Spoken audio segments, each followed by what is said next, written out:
ओम नमो श्री दंबा काली। जय श्री राम। हम सबके लिए बहुत खुशी की बात है कि आने वाले 22 जनवरी को हमारे प्रभु श्री राम पुनः एक बार एक बहुत बड़े मंदिर में मतलब हमें दर्शन देने के लिए अयोध्या में जाकर हमें उनके दर्शन मिलने वाले हैं। 22 जनवरी के बाद हम कभी भी जाके दर्शन ले सकते हैं। मेरा मतलब सोच इतना ही है कि हम सामान्य हिंदू लोग हैं, ठीक है ना। तो हमें हमारे प्रभु राम जी की भक्ति में विलीन होने का, उनके अमृत रस को प्राशन करने का जो मौका जो हमें इस जन्म में मिला है ना, वो पूरी तरह से मिले। पूरी तरह से कैसे, वो मैं आपको फिर समझाऊंगा। तो होता ऐसा है कि जैसे कि सोचो 15वें दशक में मंदिर, भगवान श्री राम का मंदिर टूटा था। कैसे टूटा था, किसने तोड़ा था, मुझे उसमें नहीं जाना, ठीक है। 16वें दशक में वहां पे बाबरी मस्जिद बनी थी, ठीक है। उसके बाद में अभी 2023 2024 मतलब लगभग आप सोचो कि 700-800 साल के बाद।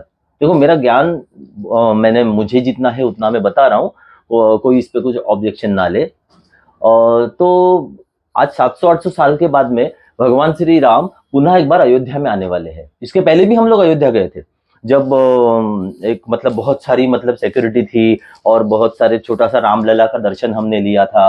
और वहां पर भी हमने मतलब दुआएं की थी, जल्दी से जल्दी मतलब आशीर्वाद मांगे थे भगवान से कि जल्दी से जल्दी भगवान श्री राम पुनः एक बार यहाँ पर वो स्थापित हो, उनका मंदिर बने। हम सबकी मनोकामनाएं पूरी हुई। अब होता क्या है कि ये जो करने में बहुत सारे लोगों का मतलब इसमें मतलब मदद हुई, उसमें सबके कार्य लगे, उसमें सबकी ताकतें लगी। हम इन सबके ऋणी हैं। जैसे कि भगवान श्री राम ने जब रावण को श्रीलंका में जाके उनका वध किया था, तो ये पूरी प्रक्रिया जैसे कि माँ सीता का हरण होने के बाद से लेके रावण का वध करने तक उनके साथ में वानर सेना थी। जब भगवान श्री राम ने रावण का वध किया और उसके बाद वापस वो अयोध्या लौटे और वापस उन्होंने अयोध्या नगरी में अपना राम राज्य स्थापन किया। उसके बाद वानरों ने जाकर ये नहीं कहा कि भगवान श्री राम रावण का वध इसीलिए कर सके क्योंकि हम उनके साथ में थे। भगवान श्री राम अयोध्या में वापस अपना राज्य इसीलिए बना सके क्योंकि हम वानर उनके साथ में थे। तो मेरा ये सोच है कि जो बात वानरों को समझ में आई, जो बात वानर सेना को समझ में आई, वो बात सबको समझ में आनी चाहिए। देखो हम सब हिंदू है ना। तो होता क्या है कि हमारी कितनी सारी पीढ़ियां, आज 800 साल से हमारी सारी पीढ़ियां भगवान श्री राम का जप कर रही है। कोई श्री राम जय जय राम करता है, कोई और कुछ जय श्री राम करता है। जीते जी तो छोड़ो, मरने के बाद भी मतलब राम बोलो भाई राम बोलता है, राम नाम सत्य है बोलता है। मतलब पैदा होने से लेकर मरने तक हम राम राम राम राम राम राम करते रहते हैं। तो ये जो हमारे पूर्वज हम सब जो इस राम की प्रभु श्री राम की प्रक्रिया से जो जुड़ गए, तो ये जो कार्य संपन्न हुआ ये प्रभु श्री राम ने किया है। हमारी पहले की पीढ़ियां भी थी, उसके पहले भी पीढ़ियां थी, लेकिन हम इसीलिए भाग्यवंत है क्योंकि हमारे वक्त प्रभु श्री राम, हमारे जीते जी हमारे उस टाइम पे कि प्रभु श्री राम जी का मंदिर बना और वो स्थापित हो रहे, ठीक है ना। तो बोलने का मकसद ये है कि भगवान श्री राम का जो कार्य है वो भगवान श्री राम ने संपन्न किया।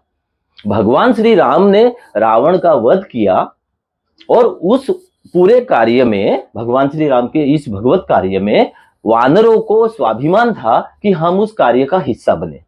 उसी तरीके से भगवान श्री राम ने जो अपना मंदिर बनाया, जिन लोगों ने उसमें अपनी शक्तियां, ताकत, पहचान जो कुछ भी लगाया, उन सबको ये अभिमान होना चाहिए कि भगवान श्री राम ने पुनः उनका मंदिर स्थापित करने के लिए उनके साथ में भगवान श्री राम का यह कार्य संपन्न होने में हमारा हाथ लगा।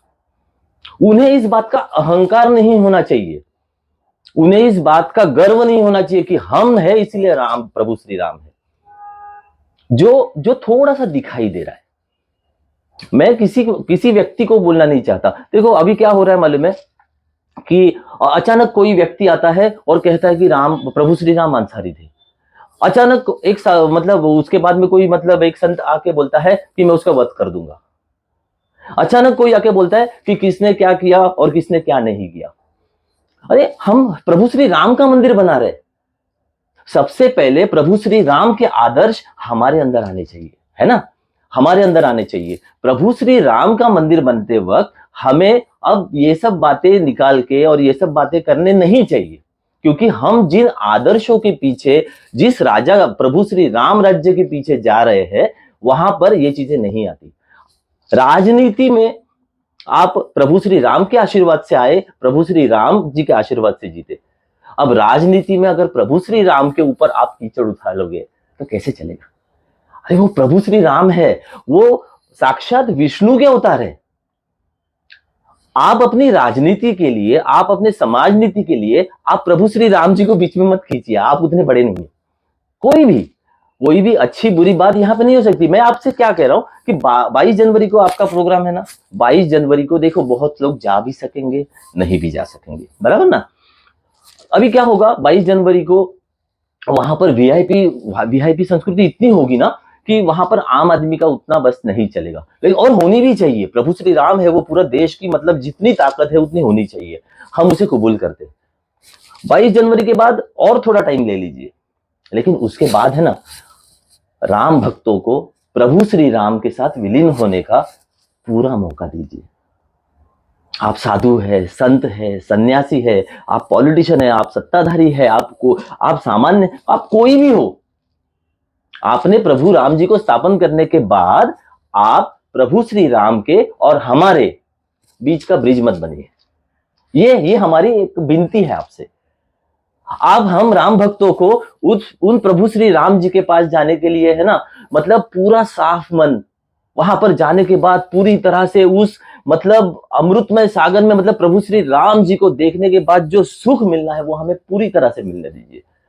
हम आपसे ये बात भी कहते हैं कि अयोध्या नगरी में आने से पहले हम जैसे कि वानर सेना का शुक्रगुजार रहेंगे ना, उसी तरीके से इस मंदिर बनाने वाले हर व्यक्ति को हम अयोध्या नगरी के बॉर्डर पर ही हाथ जोड़ के प्रणाम करेंगे, बोलेंगे कि आपने हमारे लिए ये सौभाग्य वाला पल लाया।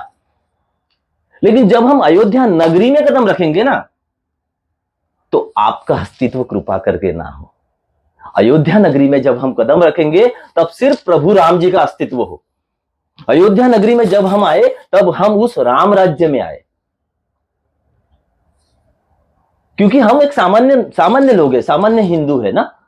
तो हमें क्या पता है, हम 22 जनवरी को घर में बैठेंगे, हम प्रभु श्री राम जी की प्रतिमा का पूजन करेंगे, हम प्रभु श्री राम जी को खाना खिलाएंगे, हम उनको बहुत प्यारी प्यारी बातें कहेंगे, हम उनके जप करेंगे, तप करेंगे, हम यहां से उनके वहां के प्रोग्राम का मजा लेंगे, क्योंकि हम वीआईपी संस्कृति का हिस्सा नहीं बन सकते ना, और बनना भी नहीं चाहते। लेकिन सबसे बड़ा वीआईपी कौन है? सबसे बड़ा वीआईपी है प्रभु श्री राम।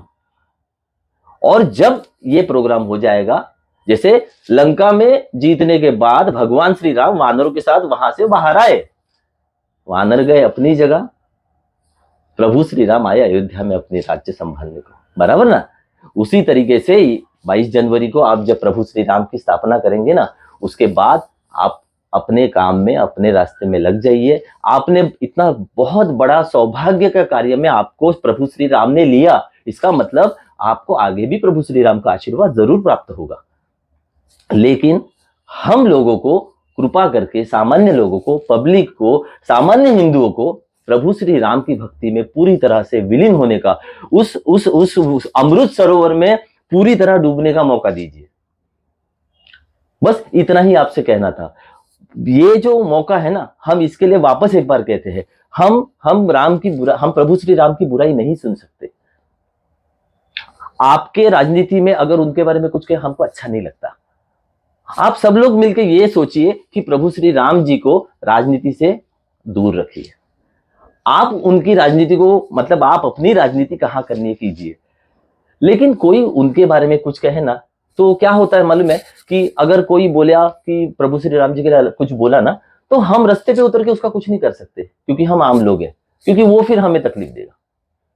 अगर कोई संत बोला कि ऐसा करेंगे, तो हम उसके खिलाफ कुछ नहीं बोल सकते, फिर वो बोलेंगे अयोध्या मत आओ। लेकिन हम किसको बोलेंगे मालूम है? हम प्रभु राम, सब श्री राम जी को बोलेंगे।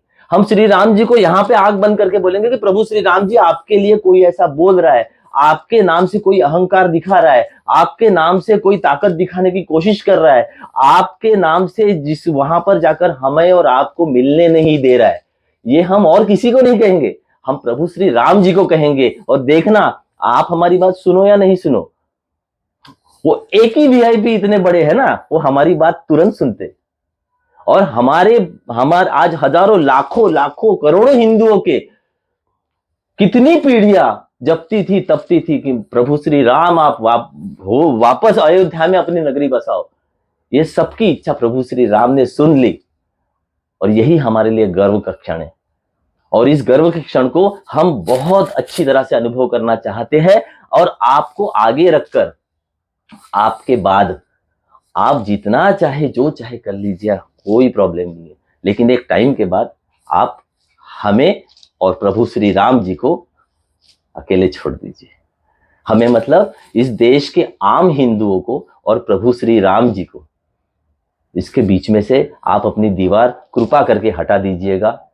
हम पुनः एक बार कहते हैं, हम आप सभी के ऋणी हैं जिन्होंने आज सालों से इस प्रक्रिया में हाथ लगाया, और हम अयोध्या नगरी आने से पहले आप सभी के शुक्रगुजार रहेंगे। जैसे वानर सेना, किसी भी वानर को हम देखते हैं ना, तो हम वानर को पत्थर नहीं मारते, हम वानर को दूर से देखते हैं तो कुछ फल देते हैं, फूल देते हैं। क्यों मालूम है? क्योंकि वो वही वानर है जिनके जो पूर्वज थे वो प्रभु श्री राम जी के लड़े थे, है ना। तो हम जिस वानर को जिस तरीके से मानते हैं ना, उसी तरीके से आपको भी पूरी तरह से पूरे सम्मान के साथ मतलब इज्जत देंगे। लेकिन अयोध्या नगरी में कदम रखने के बाद बड़ा होगा राम, और राम के आगे हम किसी का नाम नहीं ले सकते। प्रभु श्री राम, जय श्री राम, बस इतना ही नारा हम जानते हैं और इतना ही हम करते हैं।